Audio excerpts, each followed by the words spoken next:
Hey, my name's Jason Creel and you're watching The Lawn Care Life. You know, one of the things I get asked a lot about is people that are in the mowing business and they're looking and expanding into weed control and fertilization. And occasionally I get somebody who's not in the lawn business at all, is looking to start a lawn business, and they want to know, how do I get into weed control and fertilization? So in this video I'm going to talk to you about how to start a weed control and fertilization business, give you my perspective on it, a little bit of my story, so stay tuned. Well, somebody that followed me on YouTube know a little bit of my story, but I had a mowing business and I moved to another city and started over, and I was mowing and doing weed control and fertilization, and now I'm focused exclusively on weed control and fertilization, though I still have a lot of friends that mow and talk to a lot of people who mow grass. So being somebody that has experience on both of those sides of the lawn care industry has been helpful for me. There's pros and cons of each side. Let me just touch on some of those briefly. The quickest way, in my opinion, to get up and going just to make money in the lawn care business is to cut grass, have a mowing maintenance operation, because you can pick customers up quickly. They're repeat business. You might cut them weekly, maybe bi-weekly, but it's a lot of visits in a calendar year. The difference in weed control and fertilization is you're not making near as many trips to the customer's property. I mean, I know some people that might do as few as 4 or 5, up to maybe 12 at the max per year. I personally do 6 or 7 depending on the situation. But because you're going a lot less often, you got to have a lot more customers to make the same amount of money. Now, on the other hand, some of the pros of being in weed control and fertilization is there's a lot less competitors. There's some barriers to entry about being licensed, and that's different depending on what state you're in.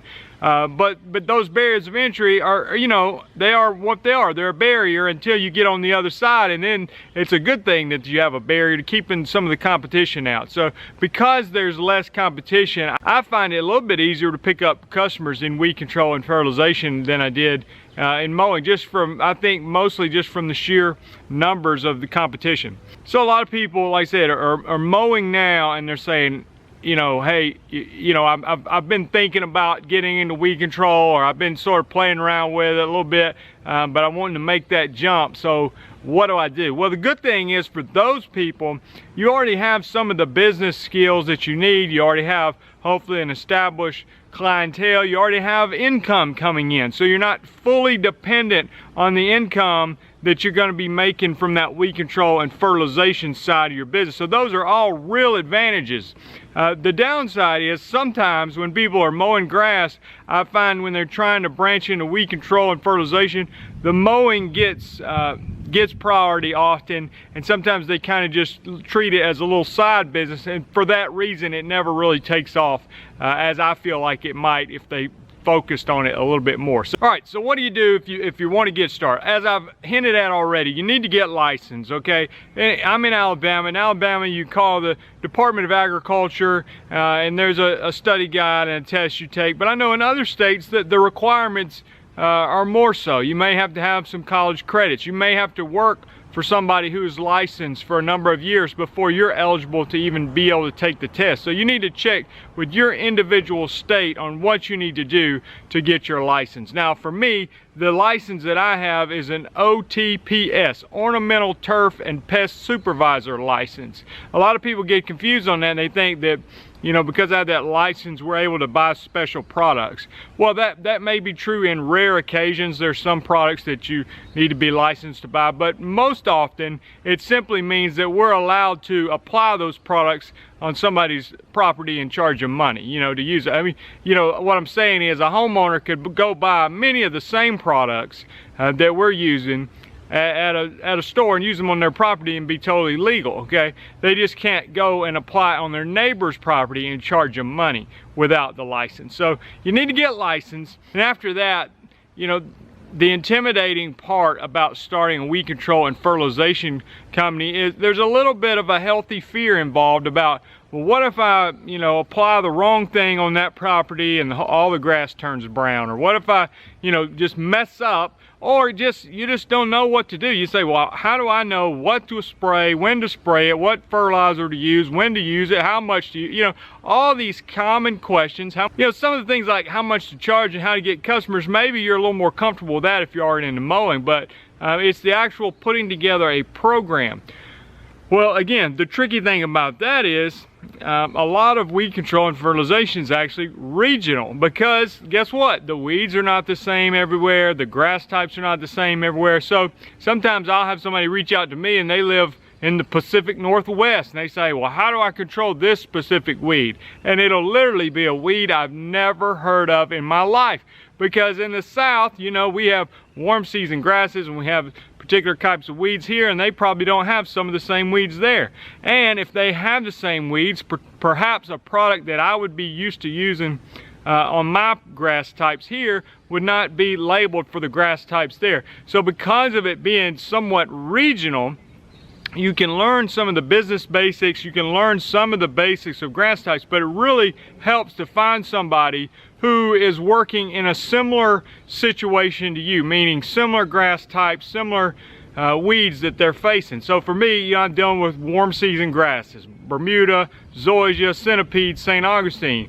Well, I don't get a lot of experience with ryegrass or fescue or these cool season grasses that some of the northern guys are dealing with. And again, some of the weeds are different as well. So for me, it became very important, and this was kind of what gave me the confidence to move forward. And I had, you know, who I refer to as my mentor, somebody who had been in the business for a long time and sort of took me under his wing and helped me to learn the ropes. And at the beginning, to be honest with you, you really need somebody just to help you put together a program, to know what to do, what to spray, that sort of thing. And then after a while, you begin to understand it more and more.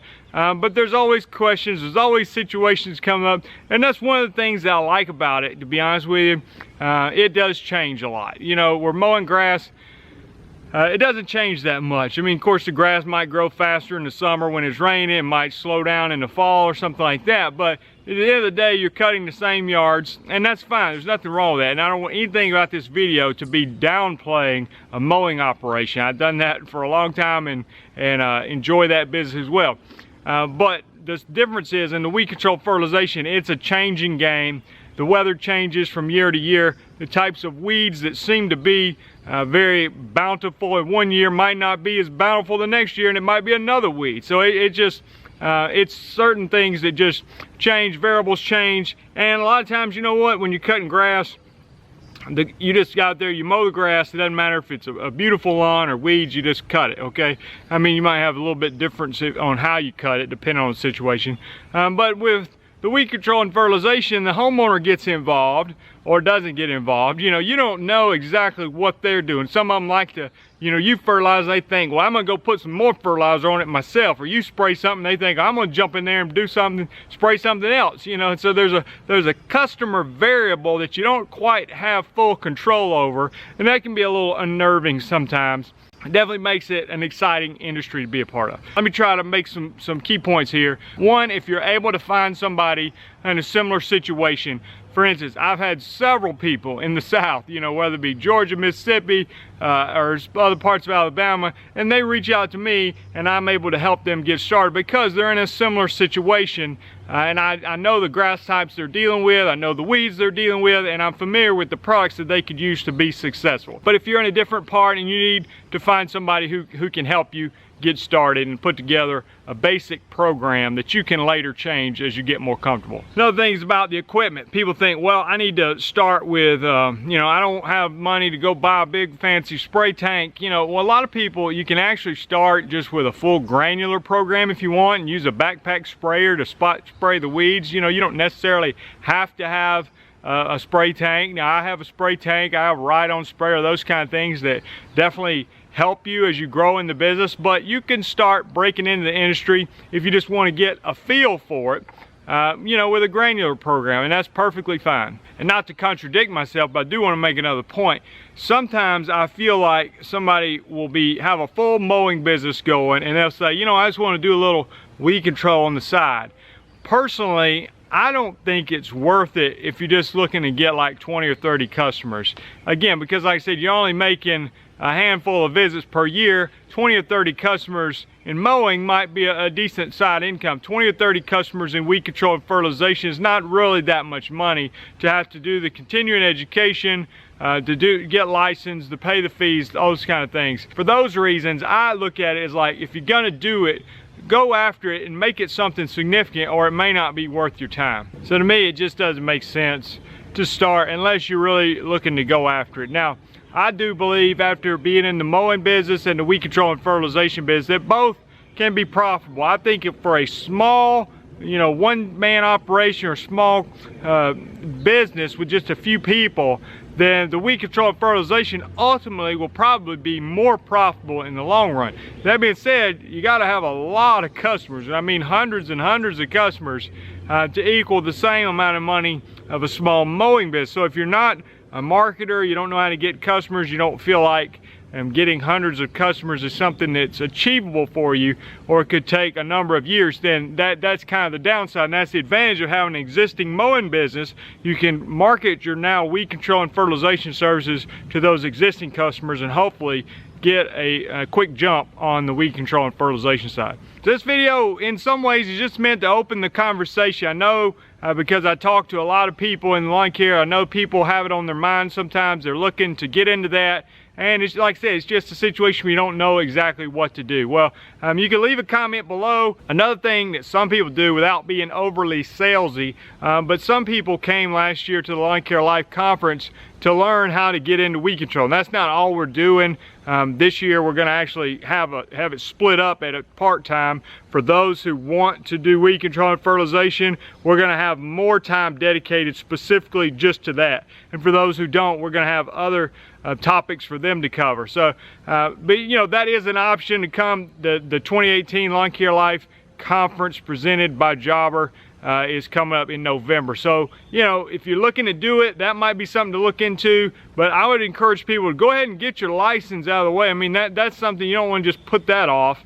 Or maybe it's something you want to look into getting this winter. But I would say get it going so you can start learning, get your feet wet, and then at the appropriate time, you can make a big jump into the weed control and fertilization if that's something you're looking to do. If you haven't done so, go ahead and subscribe to the channel. Click the notification bell so you can be notified when I create new content. And here's some suggested videos for you popping up now. Thanks a lot.